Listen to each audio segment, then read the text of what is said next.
Hi friends, welcome back to ஆன்மீக வழிகாட்டி. இன்னைக்கு நம்ம பார்க்க போகிற வீடியோ என்னன்னா, கடன் தீர்க்கும் தைப்பூச வழிபாடு பற்றி தான் பார்க்க போகிறோம். நீச்சல் தெரிந்தவர்கள் கூட கடலில் நீச்சல் அடிப்பதற்கு யோசிப்பார்கள். எந்த நேரத்தில் பெரும் அலை வந்து இழுத்து கொண்டு செல்லும் என்று யாராலும் கணிக்க முடியாது. அதனால்தான் கடனையும் கடலுக்கு இணையாக ஒப்பிட்டு கூறுவதுண்டு. கடன் என்ற ஒன்றை நாம் வாங்கிவிட்டோம் என்றால் நம்முடைய வாழ்க்கையை இழக்க வேண்டிய சூழ்நிலை உண்டாகும். அதனால் தான் முடிந்த அளவிற்கு தங்களுடைய வருமானத்திற்குள் சமாளிக்கும் அளவிற்கு கடனை வாங்க வேண்டும் என்றும், முடிந்த அளவிற்கு கடனே வாங்காமல் இருப்பது நல்லது என்றும் நம்முடைய முன்னோர்கள் கூறியிருக்கிறார்கள். அப்படிப்பட்ட கடன் எனும் பெருங்கடலில் இருந்து தப்பிப்பதற்கு முருகப்பெருமானை எந்த முறையில் வழிபாடு செய்ய வேண்டும் என்றுதான் இன்று நாம் பார்க்க போகிறோம். கடனுக்கு காரணமாக திகழக்கூடியவர் செவ்வாய் பகவான் என்று நம் அனைவருக்குமே தெரியும். செவ்வாய் பகவானுக்கு உரிய அதிதேவதையாக திகழக்கூடியவர் முருகப்பெருமான் என்றும் நமக்கு தெரியும். அதனால் கடன் பிரச்சனை தீர வேண்டும் என நினைப்பவர்கள் செவ்வாய்க்கிழமையன்று முருகப்பெருமானை வழிபாடு செய்ய வேண்டும் என்று பலருமே கூறி கேள்விப்பட்டிருப்போம். அப்படிப்பட்ட செவ்வாய்க்கிழமையோடு முருகப்பெருமானுக்கு உகந்த தைப்பூசமும் சேர்ந்து வருகிறது. இது எவ்வளவு பெரிய விசேஷமான நாள்! அப்படிப்பட்ட நாளில் நம்முடைய கடன் பிரச்சனை தீருவதற்கு நாம் செய்ய வேண்டிய ஒரு வழிபாட்டு முறையை பற்றித்தான் இப்போது பார்க்க போகிறோம்.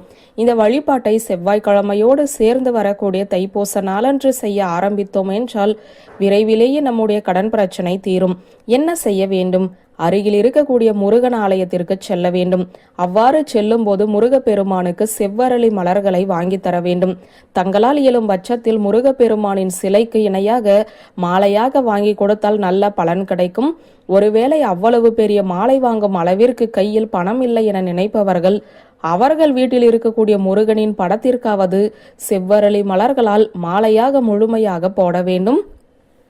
அடுத்ததாக முருகப்பெருமானின் ஆலயத்தில் முருகப்பெருமானுக்கு 6 மாவிளக்கு தீபங்களை ஏற்றி வைத்து முருகப்பெருமானை 6 முறை வலம் வர வேண்டும். இவ்வாறு வலம் வரும்போது நம்முடைய கடன் பிரச்சனை தீர வேண்டும் என்ற வேண்டுதலை வைத்து வலம் வர வேண்டும். முருகப்பெருமானை வழிபாடு செய்த பிறகு அங்கு இருக்கக்கூடிய நவகிரகங்களில் செவ்வாய் பகவானுக்கு முன்பாக முழு துவரம்பருப்பை பரப்பி அதற்கு மேல் ஒரு அகல் விளக்கில் நெய் தீபம் ஏற்றி செவ்வாய் பகவானையும் வழிபாடு செய்ய வேண்டும். இப்படி தொடர்ச்சியாக 6 செவ்வாய்க்கிழமை முருகப்பெருமானை வழிபாடு செய்தோம் என்றால் அந்த 6 வாரங்களுக்குள்ளேயே கடன் பிரச்சனை தீருவதற்குரிய வழியும் வாய்ப்பும் நமக்கு கிடைக்கும். கடன் பிரச்சனை அதிக அளவில் இருக்கிறது என புலம்புபவர்கள் 6 வாரங்கள் செய்யாமல் தொடர்ச்சியாக 48 நாட்கள் இந்த வழிபாட்டை செய்ய வேண்டும். இப்படி செய்வதன் மூலமும் அவர்களுடைய கடனை அடைவதற்குரிய நல்ல வழியை முருகப்பெருமான் அருளுவார். முழு மனதோடு விடாமுயற்சியோடு கடன் பிரச்சனை தீருவதற்குரிய வழியை கண்டுபிடித்து அந்த கடன் பிரச்சனை தீர்ப்பதற்குரிய முயற்சிகளை மேற்கொள்வதோடு இந்த வழிபாட்டையும் முழு மனதோடு முருகப்பெருமானை நினைத்து செய்பவர்களுக்கு கண்டிப்பான முறையில் முருகப்பெருமானின் அருளால் கடன் பிரச்சனை தீருவதற்குரிய முயற்சிகள் வெற்றியடையும்.